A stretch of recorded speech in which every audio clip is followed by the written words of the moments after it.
Well, that was not kind of awkward as I said 1-0 and then hit the intro button a little too soon, but welcome back. The fight before Christmas rages on.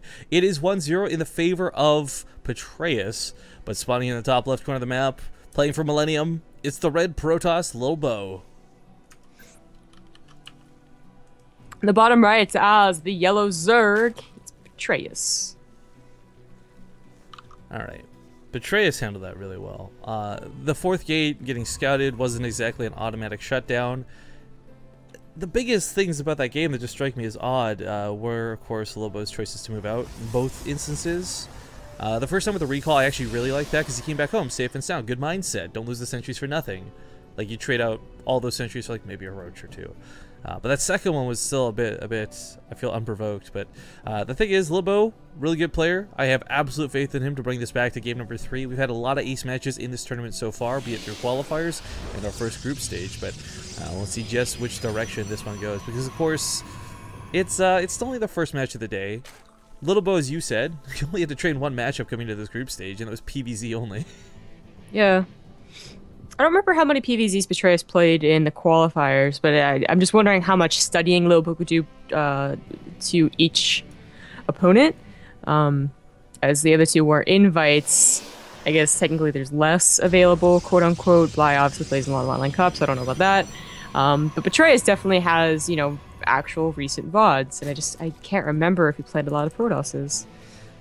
Well, whether it's recent VODs or not, I think the nice thing about Petraeus, and we've seen this on multiple occasions, is he's not really, I'd say, a build order oriented player. I do think that's one of his greatest strengths, where he'll come into a match, he might come in with a option A or option B, but really he'll scout that 4-gate and make that Roach Horn immediately, instead of taking it later or going straight to Hydralisks or something so strange. I can't help but remember Penguin's match where he went straight Hydraling in the qualifiers. Funny to see. Well, Petraeus... Okay, no. Okay. Lilbow does go for the second gas. Alright, then. But I was wondering if Petraeus is going to send his Overlord all the way back into the back of Lilbow's base. Firstly, I think that's like the greatest scout ever. I don't know why people don't always do it, simply because so much of the Protoss tech goes behind the mineral line, and they seem to forget that Overlords exist back there sometimes.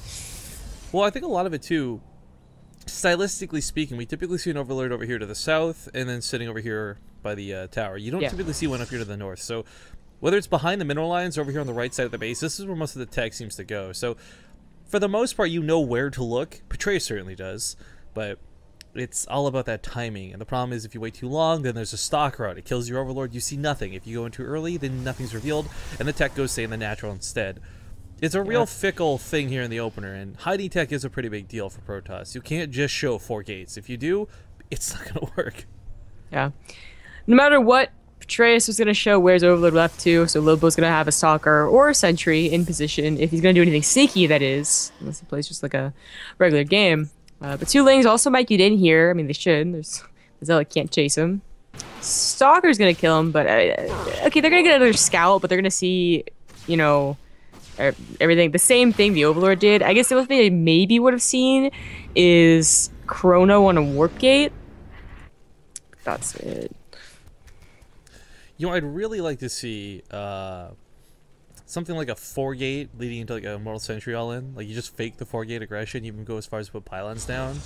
But then you're like, psych, didn't make any units, just made Immortals. Welcome roaches. Yeah. That shakes some players, for sure. Oh, Petraeus would. Because like the thing that seems to happen with like the greatest players is that they're like, I'm gonna call your bluff, you know, only build as much as I need to see, and then get up to Hydras, and Hydras kind of wreck Immortal Sentry all-ins. But we have actually a dark, or a Templar Archives. Twilight Council. Oh, damn. Twilight Council. Almost. Almost. Starts with a T. It's I like the that same you thing, went guys. through the 2 buildings that this leads into, so I mean your brain know, was in the right? right spot. The train of thought was there, it just wasn't executed. But yeah, with these Lings coming in here, this is kind of a cool pressure out of Lilbow. Again, he can recall, doesn't even lose the Zealot. I think he was hoping to provoke more units out of Petraeus. I mean, already making this many Lings early on kind of sucks, but at the same time, this is something I think Petraeus would have comfortably moved into anyways. Gives you map control, you're going to be looking for pylons, posture outside the natural, and make sure a secondary move out doesn't come without your knowledge. Yeah. Petraeus got in there with the Overlord to just die, but it's all how many gateways are put down. I mean, it didn't get the greatest scout. Technically, there could be some outlying on those 2 pylons that Lilbow or Petraeus just would not have seen, but that makes you kind of guess maybe that they're not going to go for an all-in, but rather pressure. It's a hard guess to call, and actually, it's not going to be the case. It is going to be an all-in. Lilbow. I think with one other Overlord, he might check the natural and see like maybe there's like no Robo or something, but obviously seeing all those gateways rather than just the 2 would have been better, but I think Petraeus is actually calling that's an all-in. He's got a lot of lings on the way. Yeah. I think more so than making actual lings right now, this is the best move he can make. Tearing down these back rocks, having an option to go around and come in from behind if he needs to, but I mean, this is still a... This time he's got pylons with it. Thumbs up. But, yeah, last time a lot of the oomph was taken away from Lilbow's pushes because there was no real warping potential. There was no support for it. Now, knocking down these back rocks might actually help Lilbow in this particular situation, but, oh, gotta be careful. Wasn't expecting this many lings. Yeah, Again, the recall not available. He's gotta make that donut with force fields and try and minimize damage, but the donut's not exactly perfect. Oh, he doesn't even have enough for a full donut. Wow, well, this is why lings this fast can be so good. You catch them while they're moving out. Yikes. They're not near any, like, you know, good terrain. And you just kill everything. Like, that's exactly what happened there. I mean, Petraeus is probably going to win the game, though. I'd say this puts him in a good start. As far as, like, automatically winning, never underestimate the power of protest, right? I'm not saying Lilbow is completely out of this, but, you know, he's got no tech and he's kind of forced to all in. And truth be told, gateway all-ins are very scary, even if you deal with the first wave, as we see a lot more stalkers coming for this ramp. But there's a hell of a lot of roaches waiting to greet him. And Burrow as well. That's a great choice. You know they're not going to have, if they're going to do the Blink Stalker Lin, they're not going to have any detection. No Oracle, no Observer, no chance to get there either. The best thing they can do is, like, well, throw it down now and hope so, or have a forge and, like, put down cannons in a proxy location. That happens rarely. Although it did happen. I mean, MC versus J-Dong, man, years ago. Exactly what happened. That finishes up, and Petraeus, he's going to show it, and I think Lilbow's just going to, like, his heart's going to sink. Yeah, there we go. Yeah. Does he have a forge down, though? He's going to build a Robo right here. I was going to say a cannon, but the Robo works, too. Yeah. The problem is I don't think he's got enough sentries to buy him enough time to get that Robo up. He's going to have to definitely warp in a couple more. His 2 per ramp is good, but, again, he's going to run out of energy very quickly. And he's using all of the gas that he can to get just enough sentries to, you know, force fill them off. Lucky for him, Petraeus did not go ahead and get the tunneling claws as well. Yeah, tunneling claws were out, this game would be over. That's pretty much for sure. But this proxy Robo's hilarious because, you know, if he can live through this, not only is he going to have observers, but immortals right there on the front lines. Yeah, right. Oh, God. This is also giving Lilbow an opportunity to kind of win out just because Blink Stalkers stay alive for a very long time. And Petraeus is not advancing his tech. He's going to have a very big Roach army, but we've seen a lot of Blink all-ins, whether they're on 2 bases, 3 bases, upgrade lists or not, actually win out against just pure Roach. I really wish these sentries were not on the front line. They're just asking to be sniped off. And they're such critical units keeping that army in the base.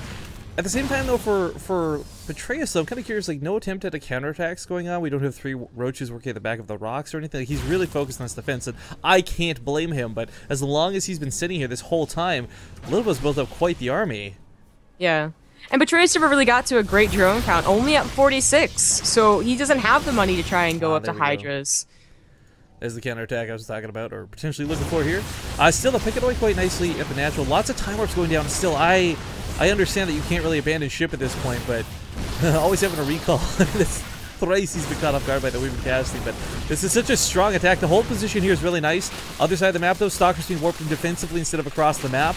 It's going to take some time to chew through this wall. I mean, even if the extractor goes down, there's still the guys who actually wall that off. So if you just deal with the roaches, might be in a pretty good spot. Still, though, a concave going down here back at home, and he's got to be careful. Still with Burrow, but lots of force fields. Finally, about out of energy. Finally, about out of force fields.